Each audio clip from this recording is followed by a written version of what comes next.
Good evening, everyone. I'm Council President Colin Nash. The mayor's traveling today, so uh, you'll get us. With that, will the clerk please call the roll?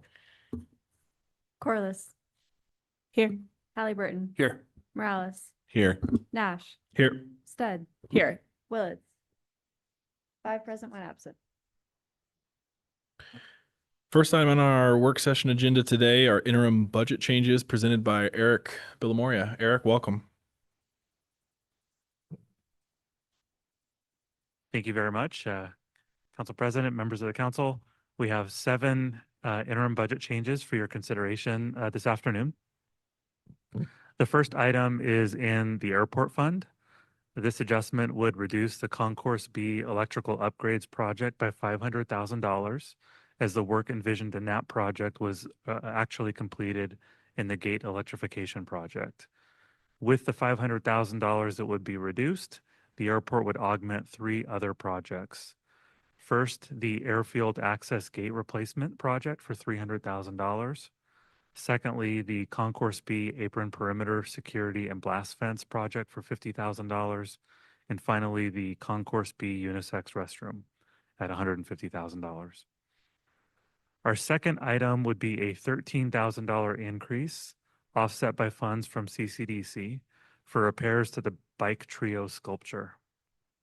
This sculpture, which was purchased and gifted to the city from CCDC in 2013, was required to be uninstalled to accommodate the development of Grove Street. Funds will be used for the repair and reinstallation, which is scheduled for fall 2024. Next, a $660,000 appropriation increase to replace the playground at Castle Hills Park in Northwest Boise is recommended. In February, this playground was lost to a large fire. While insurance will cover the replacement value of $223,000, additional funding is required to ensure that the replacement meets current standards for accessibility and equitable inclusion. The differential of $437,000 would be the responsibility of the city. Fourth, a $1,323 increase would support the design of the multi-use pathway from Federal Way to Broadway. Fifth, a $500,000 increase to the Fire Station 13 construction project is recommended. The increase would result in the entire budget for this project being supported by development impact fees, and the additional funding is needed primarily due to inflation. The sixth adjustment includes transfers totaling $1.15 million from the Water Renewal Fund's major equipment allocation and West Boise Tertiary Filtration Project to the West Boise Secondary Regulatory and Capacity Improvement Project. This funding would accelerate the replacement of 3 headworks generators that are in need of replacement. And finally, a $6 million transfer from the sewer pipe rehabilitation project to the lift station project is recommended. Both of these projects are in the Water Renewal Fund. Recent investigation into the lift stations revealed significant improvements are needed to address risk, safety, operational deficiencies, electrical improvements, and other issues. Lift station repairs were an element of the sewer pipe rehabilitation project.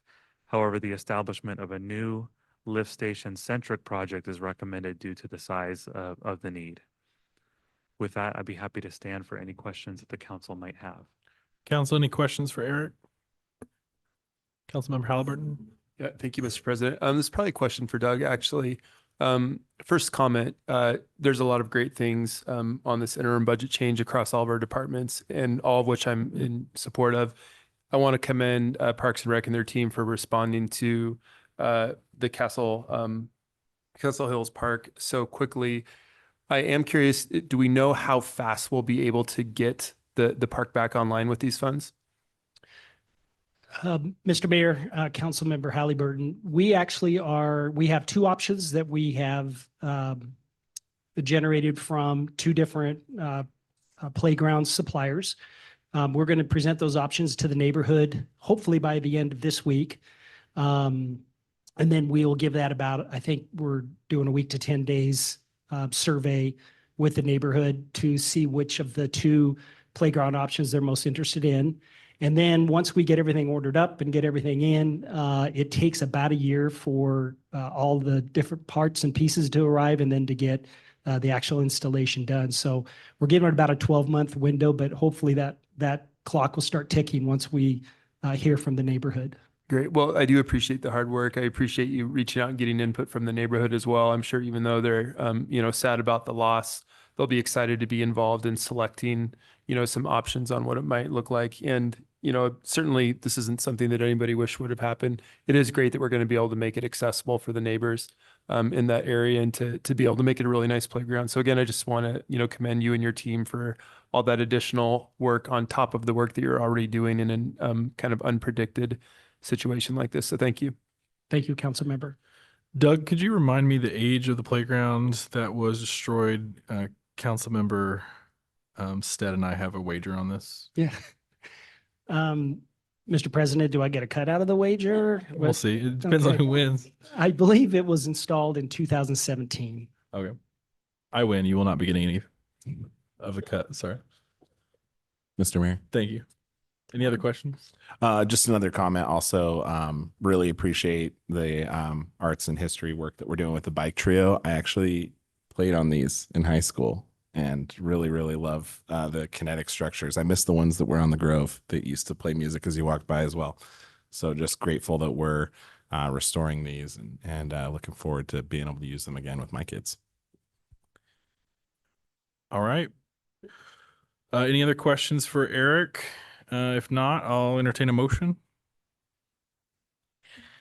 Council President, I move approval of the interim budget changes. Second. Any discussion? Will the clerk call the roll? Nash, Yes. Stead, Yes. Corliss, Yes. Halliburton, Yes. Morales. Yes. All in favor, motion carries. All right, folks. Next up, Rebecca Hupp from the airport with an update on the Consolidated rental car facility. Welcome, Rebecca. Good afternoon. Thank you, Council President Nash and council members. I will be sharing some information with you about our upcoming consolidated rental car facility. We presented this information to council a couple of years ago, but I think maybe we only have one council member who was here when we did that presentation. And so there's no action for you to take this evening, but we will be bringing a proposal to you next week on the council agenda to allow us to issue bonds for this project. And so I thought it would be a great opportunity to share some background about the project itself and then what the bonds are for and how that will be structured. So to recap, this is where we started. This was a previously existing depiction of the airport with the red buildings or the buildings in the center with the red roofs. Those are our parking garages. You can see the east public parking garage there that has already been opened. The checkpoint expansion has been completed. The employee parking garage is nearly complete and will open later this month. And then the project that we're going to talk about today is the consolidated rental car facility. Sometimes you'll hear us call it CONRAC. It's very hard for us at the airport to not talk in jargon. So if I need to spell something out literally, please let me know. So this is the consolidated rental car facility. This is a diagram of the way that it will look on the airport campus. You can see the existing parking garage. And then what we're talking about today is phase 1. And then phase 2 and the shuttler ramps will be future phases that I'll talk about a little bit. So one of the key things to remember is that this project is an enabling project which will allow us to construct Concourse A. Where the car rentals are parking today is where we'll have aircraft parking in the future when we expand the terminal and add Concourse A. The facility will still be within walking distance to the terminal to maintain a convenient travel experience for passengers. It's a 7-level parking garage, 1,200 stalls, 600,000 square feet of space. Phase 2, which would be coming no earlier than 2027, will include a quick turn area. So that's things like fueling, car wash, minor maintenance. and storage and shuttling. And so that will be, again, beyond the scope of this initial phase. So this is what's currently under construction. You can see it's very visible on the airport campus. It's going to be a signature piece as people are entering the airport and arriving on that entrance roadway. This is a depiction of what the walkway will look like from the outside. I believe that this is on the north side of the facility looking to the south, the walkway. And this is just another view looking as you're exiting the terminal concourse towards the new consolidated rental car facility. So those are some ideas of what the project will look like. And this is what it will look like as you approach the consolidated rental car facility. And the exit view from the northwest. So this is phase 2 that will be in design. And again, phase 2, just to give you an idea of the magnitude of the full project. Coming back to phase 1, we are electing to use a construction manager at risk. Again, this contract has already been awarded by the city council, and we are generating funds for this project using what's known as a customer facility charge. That is a small fee that gets charged on the car rental contract. It's a daily fee that we charge, and that is used to pay back the bonds. It's being used to pay for the project as we go, and then it will be used to pay back the bonds over a period of time. And the intent, as I mentioned, is to issue the bonds this year, and we'll be asking council to approve that at our next council meeting. Issuing bonds, I don't know how many of you who have been through the process. It is a complicated process. We always bring in outside experts. I won't read to you every single one of these organizations, but each one of these teams has a very specific role in making sure that we do issue the bonds correctly and that we get the best financial outcome for the city and the airport as part of this bond finance process. This is the schedule that we're looking at. We will have long-term rental agreements with the car rental agencies. We will seek council approval of bonds and the customer facility charge increases. The agreements will come to city councils, and then this summer we'll actually be issuing the bonds. So the bonds themselves will be a 30-year bond. It will fully fund the design and construction. Again, as I mentioned, they'll be backed by the customer facility charge, and will ensure that we have enough funding to cover the debt service. And it will obligate the rental car companies in the agreement that if for some reason the CFCs do not cover the bond payments, that they would be responsible for supporting the payment of the bonds. They're also structured with several reserve accounts that will protect bondholders and the rental car companies in the event of a decrease in collections. Hopefully, we will not see a pandemic. Hopefully, that's a 100-year event, and we've had ours for the next 100 years. But just if things change, it's good to have a plan. Financial highlights: the total project cost is $110 million. We're expecting just under $88 million in project funds from the bonds. We will be using the project fund of $70 million. $40 million is pay as you go, meaning we're paying as we are collecting revenue. And the capitalized interest, reserves, and fees is going to be about $17.7 million. We're estimating an interest rate of 6.6% with a debt service of $7 million. Excuse me. All right. Today, our customer facility charge is $895. We expect that it will go to $995 in 2026, so a full 2 years from now. That will be the date where we have what we call beneficial occupancy. So we'll be in the brand new facility. And I anticipated that council might like to know how our CFC rate compares to other airports. You can see that it's on the higher end of CFCs. However, I would note that many of these other airports are in the process of building the same type of facility that we are and are contemplating increases to their customer facility charge as well. Rebecca, can I interrupt you with a question? Your Oh, timing is perfect. all right. Could you go back a couple slides? There you go. Could you speak to me about the estimated interest rate, and is that flat over the term of the bond, or can bonds, is there a market to refinance bonds? I imagine that interest rates being high right now affect this. Just back of the napkin math, debt service over 30 years at $7 million is like twice as much as the bond. Um, That is correct.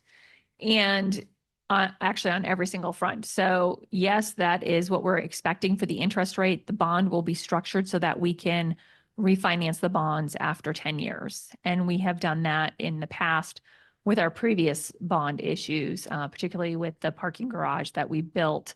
Initially, we refinanced that in 2013. So there is an opportunity to refinance the bonds in the future if more favorable rates are available.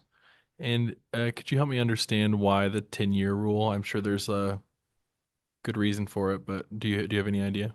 That's the way that bonds work. I'm sure there is a reason for it, exactly what that rationale is, but that's just the way bonds are typically structured, is you can refinance them after 10 years. I think it's probably because when an investor invests in the bond, they want to know that they have a set return for a specific period of time. It makes it more attractive. So if we were to, for example, be able to refinance the bond in 2 or 3 years, it's a much less attractive investment for a potential bondholder. Any questions for Rebecca? Mr. Councilmember Mayor. Halliburton? Maybe just one quick question. And first of all, great presentation. I don't have any specific questions about this. For our rental car companies, I have to imagine that I mean, it is a high rate, but it also is a pretty great location. The fact that people can walk right out the door and be at the rental car facility instead of having to take a shuttle to somewhere else. So can you talk a little bit about like why it's a good market for our rental car companies at our airport? We have tremendous demand for additional rental car facilities at the Boise Airport. Today, I think they have about 400 to 600 spaces. I'd have to double check the exact number, but this is going to more than double the number of spaces that they have available. And they were very clear in their hope that they could stay close to the terminal, again, for the passenger experience. Rental cars have determined if people have to get on a bus to go get the rental car, they are much more likely to take a taxi or an Uber or a Lyft to where they're going rather than get a rental car. So it helps them maintain their market share. And they do have sufficient demand in Boise to support this. And again, the estimates that we put together could change based on, for example, if our forecasts are too modest and too conservative. If we have more passengers and more rental car customers than we expect, then we could see that CFC, we might actually hold it a little bit lower. Or hypothetically, if our interest rate comes in lower than we expect, again, all of those pieces will impact the financing. And so our goal is to take the customer facility charge and match it to the bond payments, and making sure, of course, that we always have the bond coverage, but not over collecting, but also not under collecting. And so in our financial forecasts, we always try to be conservative and then over deliver as opposed to over promise. Yeah, I appreciate the nuances to the conversation there. I really do think that like we deliver a great product at our airport, the way that we've designed it, we've done it very intentionally, and it really is good, even if it is, a slightly higher rate than you see at some of these other airports. Like you said, theirs may be increasing as well, but what they get at the Boise airport compared to what they may get at another one, I feel like it's still a really great opportunity for those rental car companies. So thank you for that nuance. This design is not an inexpensive design. When you look at a project that has 7 levels like this project, that obviously adds to the cost, the additional ramps. Again, so we're working with a very confined space, but it was worth it to the rental car companies to be close to the terminal. So they recognize the trade-off, the additional cost with having the really great facility and location.